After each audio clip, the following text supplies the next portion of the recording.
This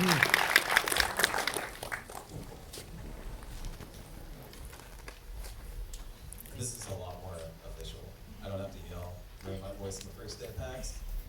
So, how do y'all feel right now? I mean, you've seen the first episode and now you kind of got some audience reaction. Was it kind of cool to have everybody watch your work for the first time here? Public showing? It was pretty nerve-wracking. Thanks for laughing and stuff. Yeah, it's exciting, but also, yeah, I mean, this, at least for me personally, this is the audience I'm most concerned about liking the show, so hopefully you'll like it. So, why a game development studio? That's like the first place I wanted to start. Like, what about a game development studio is like interesting for y'all to work within for a comedy show? Yeah, I can tell you that I had zero interest in it at first, just because I have this other show that I've been doing for a long time, and I was approached by Ubisoft, who they were interested in doing a show that took place in the industry. We weren't 100% sure what that meant, but I said, nah, it's not really my thing, I don't think. And they said, why don't you just come up to the studio in Montreal and check it out? And I'd never been to Montreal before, and I thought, I don't know, first to go up to Montreal for the first time and check it out, just to go visit the city would be cool. So I went and I walked in, and I'd grown up playing games, and I have kids now. We play a lot of games, but it just never crossed my mind that this would be an interesting place to set a show. And I went into the studio, and one of the very first people that we met was this guy, and he had this kind of long hair and this big beard, and he had rings, 15 rings on each hand. And he said, oh, hello? I said, hello. I said, what do you do? He said, I'm a creative director. I said, oh, what does that mean? And he thought about it for a second. He looked at me, and then he looked out into the distance. I create worlds. It's like, can you excuse me for 1 second? And I called Charlie, and I'm like, we're making a show. This is incredible. And that was sort of the beginning of it. And then the more time we spent with people, certainly at the studio, but then in the community, we realized, well, number one, how passionate people are, not just about playing the games, but making them, and how similar that is to our industry, where you have people working very hard to create content that other people are engaging with. But then, more importantly, I just look back through popular culture, and I haven't really seen a show or any movie that really took the gaming industry seriously, and that it wasn't just used as the butt of jokes, whether the gamers themselves or the people that work in the industry. And I thought, well, that's bullshit. I mean, clearly, as one of the stats that we brought up from the very beginning, this is an industry that dwarfs the traditional entertainment industry, and there's a reason for that. And it's a global community. And we thought, well, if we're going to do a show like this, we want to make sure that we treat it with respect and honor the size, scale, and the community thereof. And so that was a really, really important aspect of it for us. And then after we executed the first draft of the first script, we thought there might be a show here, and Apple agreed. So when you talk about the game industry, like you mentioned that you work at the studios, you did some study there. Like, how much did you look into bringing those like real world things in? Because I mean, in the show alone, we've got mentions of like workplace harassment. We've got mentions of like crunch and that sort of thing, like overworking for the release of stuff. Like, how much did you look into like the controversies that also surround the game industry? Yeah, quite a bit. I mean, we wanted to make sure that the show was accessible to a wider audience, right? So that even if you didn't play games or care about the industry, that it would still resonate with you. And so that we wanted to make sure that it felt like an office, just any, a workplace comedy, that if you had a job, you recognized a lot of those people that you see with a lot of personalities, if not the specifics of the gaming industry, just the fact that there were human resources, just having to navigate your relationships with your coworkers. We thought that was really important. But then beyond that, to make it feel authentic, we wanted to make sure that we were capturing those things that the studios themselves are really grappling with, beyond just the interpersonal dynamics amongst the employees, but specifically things like crunch, which we deal with in a very real and big way at the end of the season. When you realize that there are people out there working 60, 70 hours a week to make these games possible. And what are the ramifications of that? What's the fallout from that? And what does that do to the psyche of the employee and the individual? So that's just one example. We have many of those, and that's why we brought people like Ashley aboard. People I was going to say, Ashley, you've got experience on the game side of things. You've done a lot of voice work. You've seen what the dev side is. Did you bring a lot of that into your role as the tester? Yes, but also I'm a writer on the show, so that was also sort of my font of knowledge in the room. That, along with Jason and Danielle's here from Ubisoft, but to sort of help bring that authenticity and to talk about issues that are relevant to gamers and to be authentic to the experience of game devs. But yeah, certainly with testers especially, there's such a, you go in with such a love for games. That's part of the reason that you start, is because you love games and you love playing them. So that was definitely an aspect of it. Awesome. And Charlotte, you've got such an interesting role, like playing kind of the counteraction to like, I'm gonna get it wrong. It's Ian. The whole Ian. Ian. I know, it's ridiculous. You just watched a whole half hour of it. That's how ridiculous it I is. was watching it and I was like, how do you even spell that? Like, what? That doesn't phonetically make sense. So It's Yes, like it 15 does. letters. IAN. Sorry, just fair. So you play like a really interesting role as kind of foil to him, and it seems like going into the future of the season, you're going to kind of be this like more grounded perspective, but also like playing. You know, he wants big picture, you want recognition for what that is. And how did you kind of prepare for that role and get into that?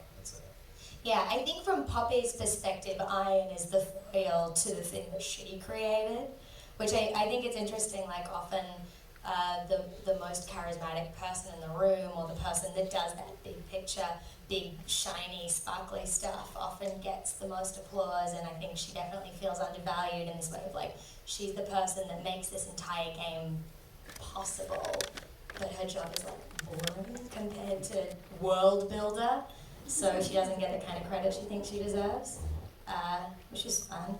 I feel like everyone's felt like they deserve more credit than they get, right? I'm curious, did y'all play games on the set? Did y'all like between takes and stuff like that? Did you ever get into that? Ashley had a Switch in her trailer. Yes. Yeah, What were we playing right at this stuff? we were playing, I think I brought Mario Odyssey and a lot of Mario games. And then you got me onto Stardew Valley. Yes. And it was like, it was a bad thing for me. Because there were like multiple times where I would be playing and people would be like, okay, time for you to be on set. And I would be like, just 1 second. Like, I'm about to die like on the like 40th level of the mine. And I need to like get home before I do because I got so much good crap. One of the worst things that happened to me over this past year was finding, one of the best / worst was Skyrim. So I came and I said, Ash, like, what's the one right now that I haven't played that I have to play? She's like, Skyrim. So I'm like, oh, all right, I'll check this out. Good Lord. I mean, the immensity of that game. And I would I couldn't wait to get home, you know, to get back into that world. And my son would watch, he would play with me, and we would watch. And we were just like, and just next thing I know, 4 hours have gone by. I'm supposed to turn in a draft the next day, and I'm looking for Alwyn, man. I gotta find this motherfucker. I did that. Kill Parthenos. Parthenos is awesome. You can't just kill him. I said I didn't kill him. I said I didn't kill him. This is a dragon. I represent dragons. I didn't kill him.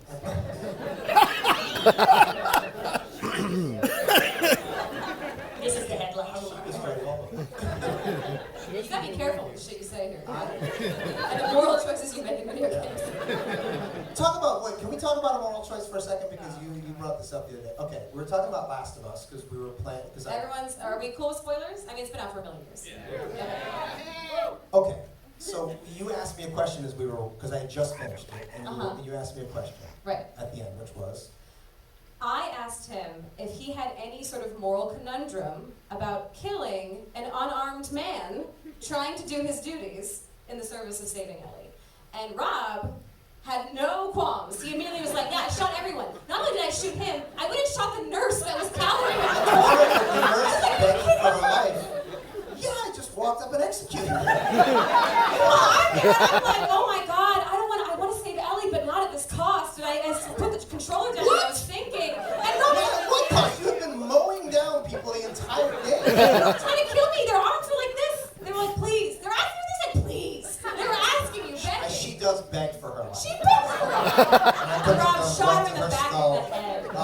And it was so satisfying. It was so much fun. Maybe skull cap. I'm not sure. But the way you phrased it was, what did Moral you do? flashpoint, Like, yeah. I didn't even know that there was a flashpoint. I walked in and just started killing. But here's the thing. That's the whole point. That was the whole point of the game, was to save Ellie. I don't give a shit about these.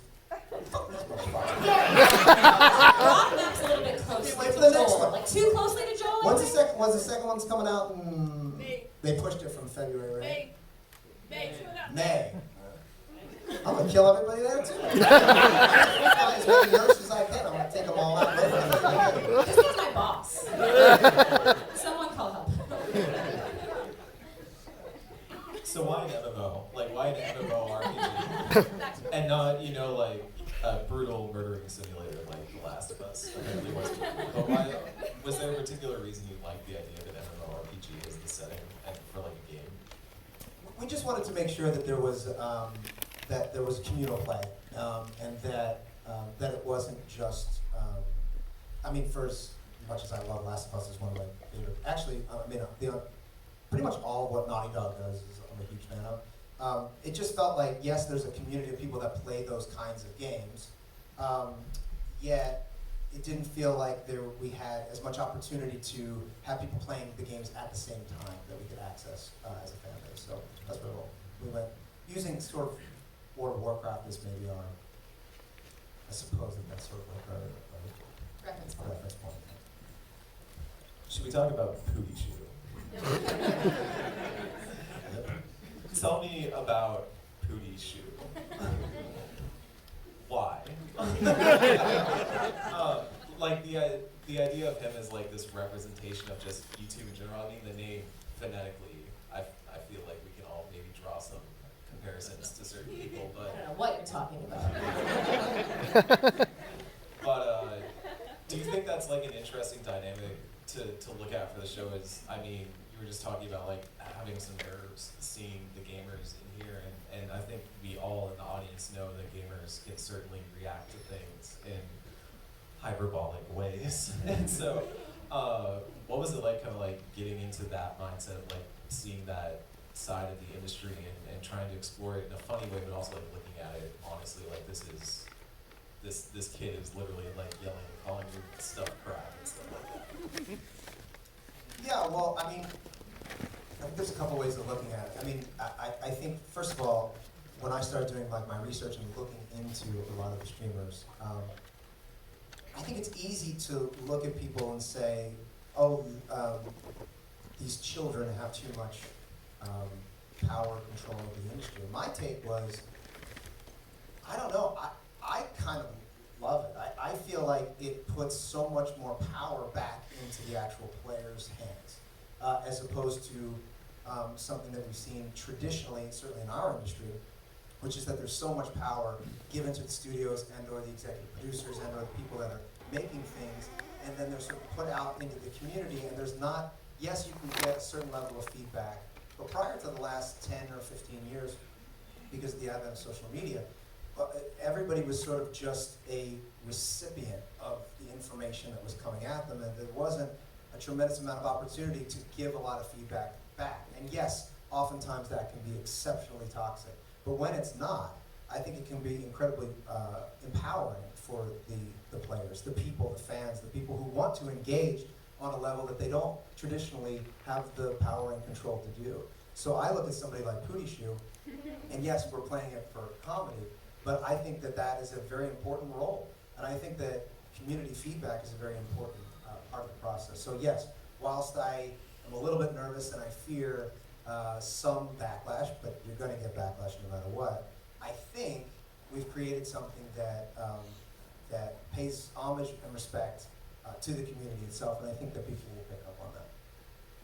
I think I'm being given the rap sign over there if I can see through those giant lights correctly. So, I think we're taking Mom spaghetti. I think we're taking community questions now. So if somebody has a question they want to holler out to the cast up here, I saw a hand go right up, right there. Yeah, hi. I was wondering, because I did recognize some of the assets from Assassin's Creed Odyssey. Obviously, you guys worked with Ubisoft. Could you comment a little bit on, you know, the animation and putting that side together to get Mythic Quest and have that look like an MMORPG and have like a tangible feeling to it? Yeah, so the game itself, and you see when Cootie's digging the penis, and a lot of the shovel stuff, that really is a sandbox that was created by Ubisoft. So there is, and yes, it's taking assets from games that they've had in the past, but it is a playable sandbox that is a game, Mythic Quest, that we're slowly but surely building over the course of the season and hopefully for next season, where we're making not really a playable experience, but it's something that we can then go in as the showmakers to utilize to make sure that it feels authentic. In terms of some of the cutscene stuff, yes, For Honor was a big one. Assassin's Creed, Red Dead Redemption you'll see at some point in the future. And in fact, there's a lot of games that are outside of the Ubisoft library that we were able to use, because as we went on, we started leveraging Apple's relationships and then my relationships because of Sunny. We were able to reach out to some of these other gaming studios and ask them if we could use them, because we want to make sure, and Ubisoft has been so great about this, that this didn't become a commercial for Ubisoft, and they were very clear from the very beginning that they weren't interested in that either. They wanted something that celebrated the industry, and we felt strongly about that as well. So yes, in the beginning it felt like there were a lot of Ubisoft assets. As the season goes on, you'll see that we're able to use other gaming assets as well, and hopefully for next year, people see the show and start opening things up. Nintendo was impossible. As you guys know, I mean, it was impossible. Everybody else was able to, were willing to play ball. But it was a very important part of it for us. We want to make sure that this looks and feels like no other show on TV. Got another one? Right here. So one of the things I really loved was featuring QA people, QA testers, because they get forgotten a whole bunch in the industry. And I was wondering what other kind of roles that you think maybe just a general audience may not know all of the moving parts of the industry that go into building these games.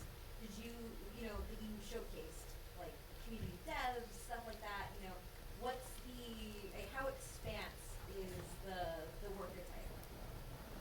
So there are, Brad, played wonderfully by Danny Pudi, is the monetization person, which I think is a sort of weird role that other industries don't really know about, so he's a really central figure. We also have a community manager who you saw in the coming on, the season preview, played by Caitlin McGee, who, she's so funny in the show. But, so we have the community manager that's showcased, and the QA folks, as you said. Yeah, we tried to highlight folks in all different sections, and especially strange jobs like community management and monetization that are not really shown that they're not present in other industries. But stuff like creative director and then programming also is sort of a stranger one, depending on if you're not in a tech company. Yeah, the community manager was born out of one of the fact-finding missions that I went up to Montreal and was talking to people, and I met one of the community managers on one of the games, and I mean, this guy, he looked like he got hit by a truck. His job is to field incoming communication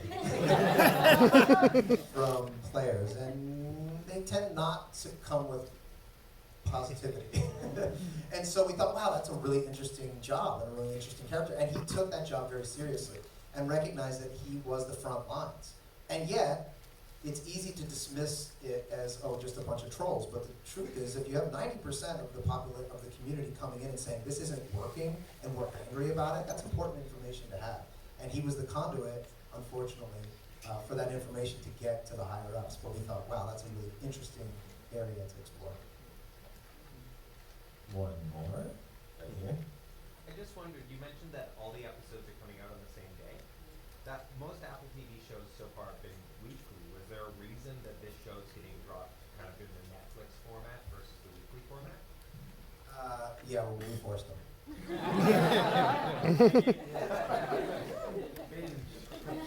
Yeah, we felt like it was the kind of show that, I mean, it's short, 30 minutes. It varies from, we have some episodes that are 23 minutes, some episodes are 38 minutes, but I think it's easy to watch, and we're hoping people watch them, quickly. Awesome. Any last thoughts y'all have on Raven's Banquet? Y'all excited for everybody to watch it? Yes. Thanks for coming. Yeah, thank you so much. Yeah, I mean, to Ash's point, this is really important for us, and we're so appreciative that you guys have asked us, and hopefully we'll be here next year.